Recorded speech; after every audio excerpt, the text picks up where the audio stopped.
ଭାଜିକି ପଥର ମଧ୍ୟ ନାରୀରେ ପରିଣତ ହେଇଯାଇଛି। ଯଦି ମୋର ଯୋଉ ଡଙ୍ଗା ଅଛି, ଯଦି ମୋ ଡଙ୍ଗା ଯଦି ଗୋଟେ ମନର ନାରୀ ହେଇଯିବ, ତାହେଲେ ଦିଟା ନାରୀ ମୁଁ କେମିତି ରଖିବି? ହଁ, ତେଣୁକରି ସେ କହିଥିଲେ ନାରୀ ତ ହବନି, ସେ ଭଲ ଭାବେ ଜାଣିଛି। ତେଣୁ ସେ ତଥାପି ସେ କହୁଥିଲେ ମୁଁ ଆପଣଙ୍କର ପାଦ, ମାନେ ଭଗବାନଙ୍କ ପାଦ ଧୋଇବା ପାଇଁ ସେ କିଛି ନା କିଛି ଉପାୟ ଗୋଟେ ବାଞ୍ଚୁଥିଲେ।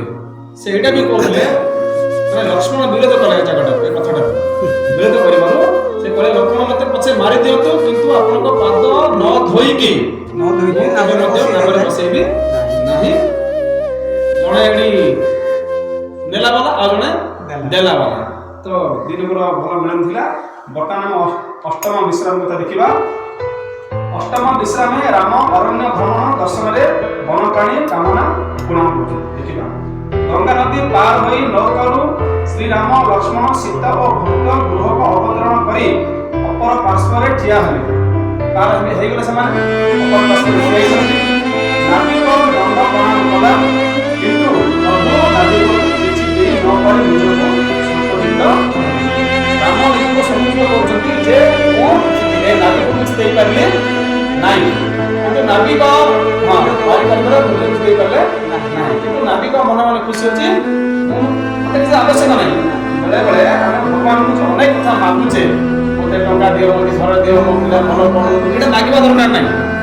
ଭଗବାନ ଯାହା ଆମ ପାଇଁ ଉପଯୁକ୍ତ ତାହା ଅଲରେଡି ସେ ଦେଇଦେବେ ମଧ୍ୟ। ତେଣୁକରି ସେ ମତେ କିଛି ମାଗି ନାହାନ୍ତି, କିନ୍ତୁ ରାମଙ୍କର ମନ ଦୁଃଖ ଯେ ମୁଁ ମୋ ଭକ୍ତକୁ କିଛି ଦେଇପାରିଲି ନାହିଁ। କିନ୍ତୁ ଏଠି ଯେ କେବଳ ଅଛି ମାନେ କେଉଟ ଯେ ସେ ଭଗବାନଙ୍କ ପାଦ ଧୋଇକି ନିଜକୁ ଧନ୍ୟ ମନେ କରିଦେଇଛି, ଆଉ କିଛି ଆବଶ୍ୟକ ନାହିଁ।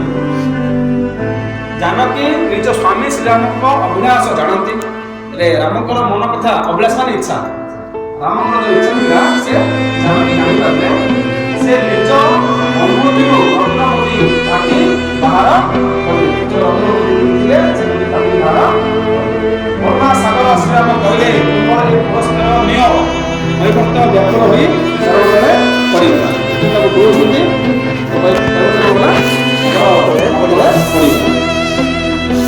କୈବର୍ତ୍ତ କହିଲା, ହେ ପ୍ରଭୁ, ମୁଁ ଆଜି କି ପଦାର୍ଥ ନ ପାଇଲି, ଦୁଃଖ ସୁଖ ପାପ ଓ ଦାରିଦ୍ର୍ୟ ଦାବାନଳରୁ ତ୍ରାହି ହେଲି।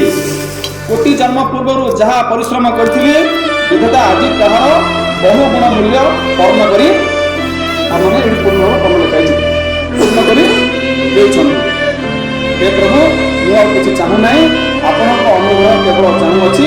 ମୋର ଏତିକି ପ୍ରାର୍ଥନା ଯେ ଆପଣ ଏହି ବାଟରେ ଫେରିବେ, ଆଉ ମଧ୍ୟ ଯେତେବେଳେ ଯାହା ଆଦେଶ କରିବେ ତାହା ଶିର ନୁଆଁଇ ଗ୍ରହଣ କରିବି।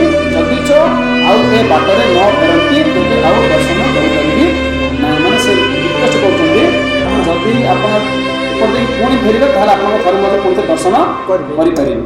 ତାକୁ ରତ୍ନ ମଧ୍ୟ ଦିଆ ହେଉଛି, ତଥାପି ସେ ତିରସ୍କାର କରୁଛି ଯେ ମୋତେ କିଛି ଆବଶ୍ୟକ ନାହିଁ। କିନ୍ତୁ ଆମର ଏଠି କ'ଣ ବର୍ଣ୍ଣନା କରାଯାଇଛି, ତାଙ୍କ ମନରେ ଯୋଉ ଲୋଭ, ଆମ ଭିତରେ ଲୋଭ ରହୁଛି, ଗୋଟେ ଯୋଉ ଷଡ଼ ବିକାର ଅଛି, ଷଡ଼ ବିକାର ଗୋଟେ ପ୍ରକାର ଯୋଉ ବିକାର କଥା କୁହାଯାଇଛି ଲୋଭ, ତାଙ୍କ ଭିତରେ ସେ ଲୋଭ ଦେଖା ଯାଉନାହିଁ।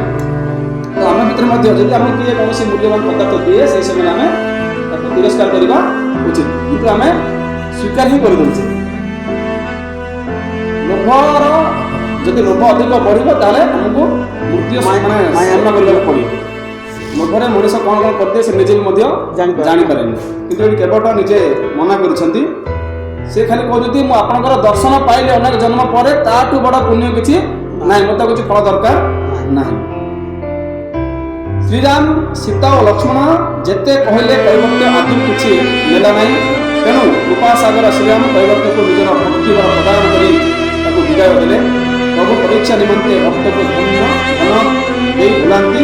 ଭକ୍ତର ନିଷ୍କାମ ଭାବ ଦେଖିଲେ ତାକୁ ଭକ୍ତି ଦାନ କରିବାକୁ ପ୍ରଭୁ ବାଧ୍ୟ ହୁଅନ୍ତି।